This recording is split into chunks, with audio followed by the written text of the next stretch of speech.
साथ मैं हूं किरण इरशाद। खबरों के सिलसिला को आगे बढ़ाते हुए बात करेंगे आरिफाला की। बल्दिया की नाअहली, अवाम सरापा एहतजाज। शहरियों का कहना है कि बल्दिया आरिफाला को बार बार इतला देने के बावजूद फसलों को गंदा पानी देना बंद न किया गया, जिससे हमारे बच्चे हेपेटाइटिस सी और बी का शिकार हो रहे हैं। मजीद जानते हैं मोहम्मद शफीक पुल की इस रिपोर्ट में। जी शफीक, मजीद तफसीलात से आगाह कीजिएगा। जनाब, मैं राणा शाहद बोल रहा वा। 147 च मेरी रिहायश है। ये 47 ਚੱਕ ਦਾ रकबा है तो ये बल्दिया का पानी इत्थे जनाब मेरी अज तो 2 साल पहले साड़ियाँ फसलां वाहियां गईयां कि जनाब गंदे पानी दीयां फसलां नूं सारियां मसमार किया जाए। सानू गौरमेंट ने नोटिस भेजे और साड़ियाँ फसलां वाहियां, इस करके बंद कर दिता गया। फिर मुड़ के 2 साल बाद बल्दिया ने साधबाज हो के जनाब ये सारा पानी फिर दोबारा इत्थे गंदा पानी का चला दिता।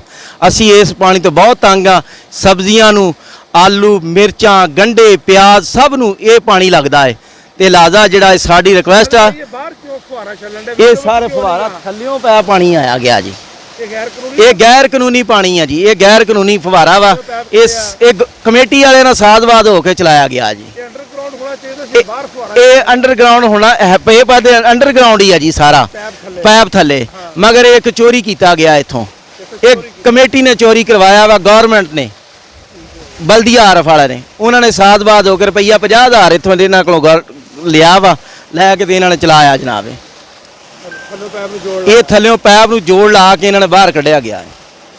लिहाजा ये गैर कानूनी। असी इस चीज़ तो बहुत तंग आ। साडे इत्थे लोग बीमार हो रहे हैं सब्जियां तो, और हैपेटाइटिस के मरीज हो रहे हैं, कैंसर के मरीज हो रहे हैं जनाब। साडी रिक्वेस्ट है इनू बंद किया जाए।